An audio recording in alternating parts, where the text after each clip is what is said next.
નમસ્કાર, આધ્યાત્મિક મહાશક્તિમાં હું મોનાલી સોની આપ સૌનું સ્વાગત કરું છું. આજે આપણે વાસ્તુશાસ્ત્રની એ દિશા વિશે ચર્ચા કરીશું કે જે દિશાને જે નેગેટિવ ઝોન તરીકે ઓળખવામાં આવે છે.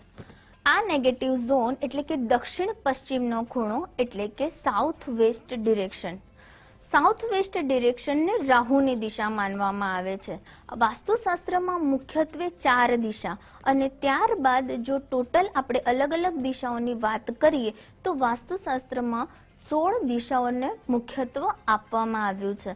16 દિશાઓ પ્રમાણે કઈ વસ્તુઓ ક્યાં મૂકવી જો તેની ગોઠવણ આપણે વાસ્તુ પુરુષને ધ્યાનમાં રાખીને કરીએ તો આપણા ઘરની જે પણ નેગેટિવિટી છે, જે પણ આપણને નુકસાન થાય છે તેનાથી આપણે બચી શકીએ છીએ. અને નેગેટિવ અને પોઝિટિવ આ બંને ઝોનનો ઉપયોગ કઈ રીતે કરવો તેની જો સાચી સમજણ આપણે વિશેષજ્ઞ પાસેથી પ્રાપ્ત કરીને આપણા ઘરની ગોઠવણ કરીએ તો આપણને ચોક્કસથી તેમાં ફાયદો થઈ શકે છે.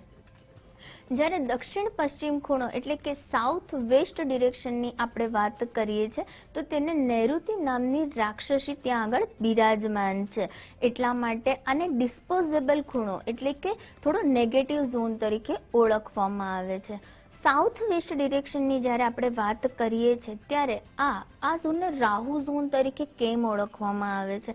કારણ કે આ ઝોન છે તેને રાહુનું સ્થાન આપવામાં આવ્યું છે અને ખાસ કરીને આ ઝોનને પિતૃઓના સ્થાન તરીકે પણ ઓળખવામાં આવે છે. એટલે તમારા ઘરમાં વારંવાર કોઈ બીમાર પડે છે, પિતૃદોષને લગતી સમસ્યાઓનો સામનો કરવો પડે છે તો ચોક્કસથી તમારે એકવાર તમારું સાઉથ વેસ્ટ ડિરેક્શન ઉપર ધ્યાન આપવું જોઈએ.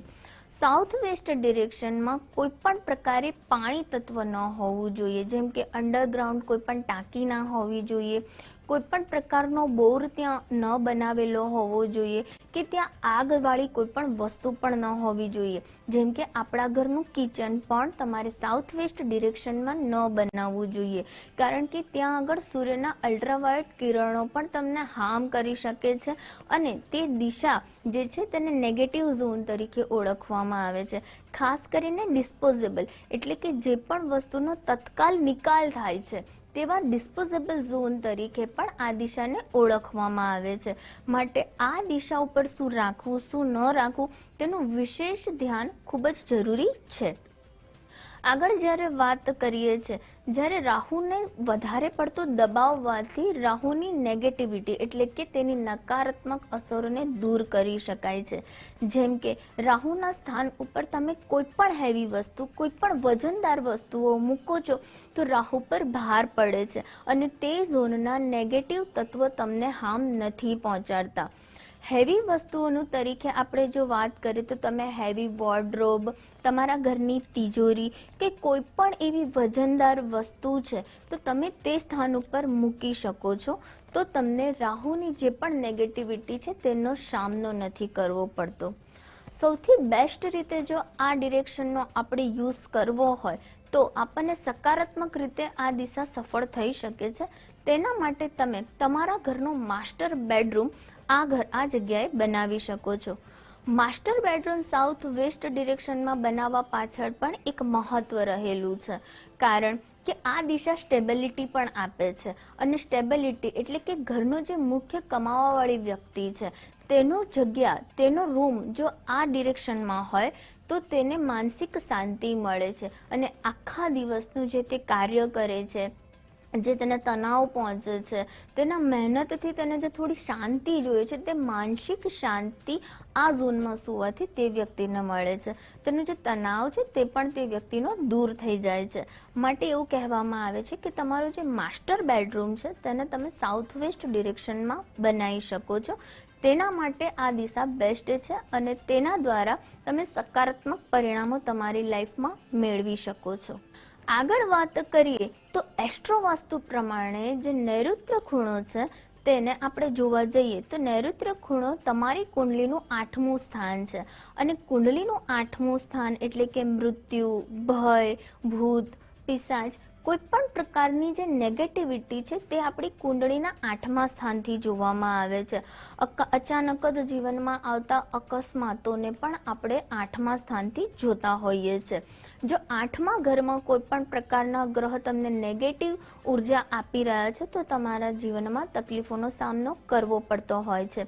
માટે એસ્ટ્રો વાસ્તુ પ્રમાણે 8મા સ્થાનને પણ રાહુના આ ખૂણા પ્રત્યે જોવામાં આવે છે.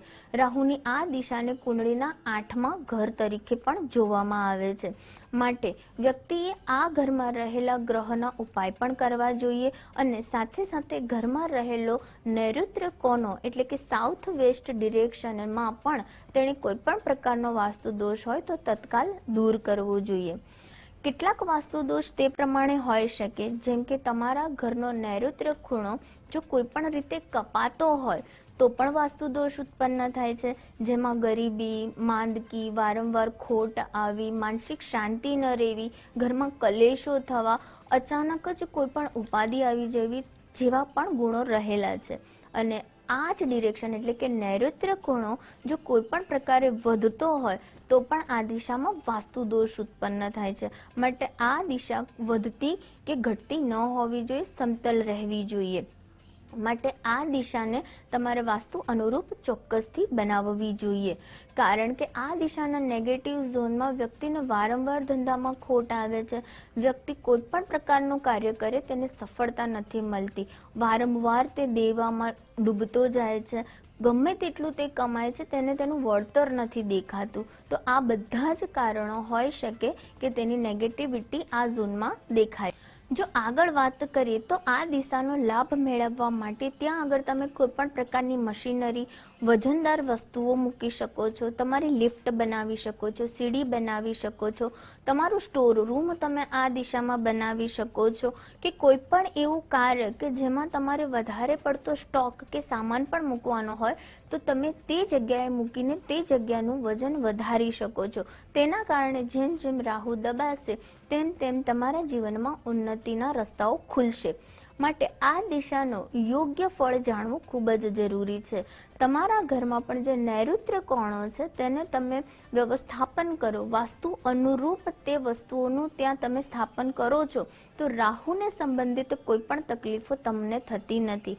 ખાસ કરીને જે પણ વ્યક્તિની એસ્ટ્રો વાસ્તુ પ્રમાણે કુંડલીમાં વધારે પડતો રાહુ તેને ખરાબ ફળ આપતો હોય છે તેવી વ્યક્તિએ આવા ઘરમાં કે આવા વાસ્તુ દોષમાં રહેવું ટાળવું જોઈએ અને તત્કાલ તેણે પોતાના ઘરના વાસ્તુનું નિવારણ વિશે વિચારવું જોઈએ. અને અંતિમ જો આપણે વાત કરીએ તો નાના નાના બાળકોને પણ તમારે આ જગ્યા ઉપર બેસીને ભણવા ના જોઈએ, કારણ કે આ રૂમ જો બાળકોનો હોય તો તે પણ કેટલીક એકાગ્રતા ગુમાવે છે, જિદ્દીપણું એમનામાં આવી જાય છે અને કેટલીક બેડ હેબિટો પણ તે લોકોમાં જોવા મળતી હોય છે. માટે બાળકો માટે પણ સાઉથ વેસ્ટ એટલે કે નૈઋત્ય કોણાનો રૂમ તે લોકો માટે પ્રભાવિત નથી અને વાસ્તુ દ્વારા તે લોકોને અનુરૂપ નથી માનવામાં આવતો. અને વાસ્તુશાસ્ત્ર પ્રમાણે તમે દિશાઓનું યોગ્ય જ્ઞાન મેળવીને પણ તમે નેગેટિવ ઝોનને પણ સકારાત્મક દિશામાં ફેરવી શકો છો. તો આ સાથે હું રજા લઉં છું. નમસ્કાર.